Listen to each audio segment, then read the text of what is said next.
ITI விடுதியில் ragging என புகார் எழுந்த நிலையில் தற்போது 3 மாணவர்கள் மீது வழக்கு பதிவு செய்யப்பட்டிருக்கிறது. மேலும் விவரங்களை எமது செய்தியாளர் மாரிச்சாமி வழங்க கேட்கலாம். மாரிச்சாமி, இந்த விவகாரத்தின் பின்னணி என முழு விவரங்களை பதிவு பண்ணுங்க. மதுரை மாவட்டம் உசிலம்பட்டி போற வழியில செக்கானூர்னி அப்படின்ற ஊர் இருக்கு. அந்த ஊர்ல ITI மாணவர்கள் விடுதி.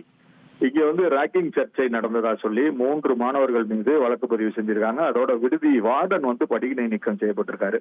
இதுக்கு காரணம் என்னன்னு பார்த்தோம்னா, மதுரை மாவட்டம் அது திருமங்கலம் வட்டம் உசிலம்பட்டி போற ரோட்ல செக்கானூர்னியில் அமைஞ்சிருக்கு ITI கல்லூரி விடுதி. இங்க தங்கியிருந்த மாணவர் ஒருவரை உடன் தங்கியிருந்த சக மாணவர்கள் ஒன்று சேர்ந்து கூட்டமாக தாக்குற மாதிரி வீடியோ.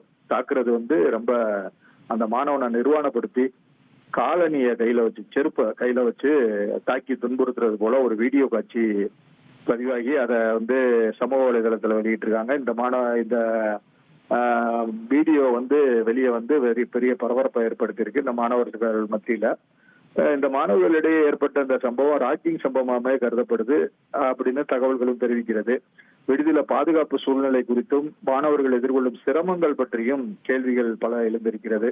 இது சம்பந்தமா அந்த அதிகாரிகள்கிட்ட கேட்டபோது, பள்ளியில இடைநிற்றலான மாணவர்களை கண்டறிஞ்சு அவங்களுக்கு மீண்டும் கல்வி வழங்குறதுக்காக இந்த அரசு சார்பில் பல்வேறு திட்டங்கள் மேற்கொள்ளப்பட்டு வருகிறது. அதுல ஒண்ணுதான் இந்த ITI படிக்க வைக்கிறது, தொழிற்பயிற்சி நிறுவனத்துல படிக்க வைக்கிறது. இந்த மாணவர்கள்லாம் இப்படி பண்ணியிருக்காங்க. இது பெரிய சர்ச்சையை ஏற்படுத்தி இருக்குன்னு சொல்றாங்க. இதனால அந்த ITI விடுதியில இந்த ராக்கிங் சர்ச்சையில ஈடுபட்ட அந்த 3 மாணவர்கள் மீது வழக்கு பதிவு செஞ்சிருக்காங்க. விடுதி வார்டனையும் பாதுகாப்பு சூழ்நிலை சரியா இல்ல, பாதுகாப்பு பலப்படுத்தாம இருந்திருக்காருன்னு சொல்லி அவரை பணியிட நீக்கமும் செஞ்சிருக்காங்க.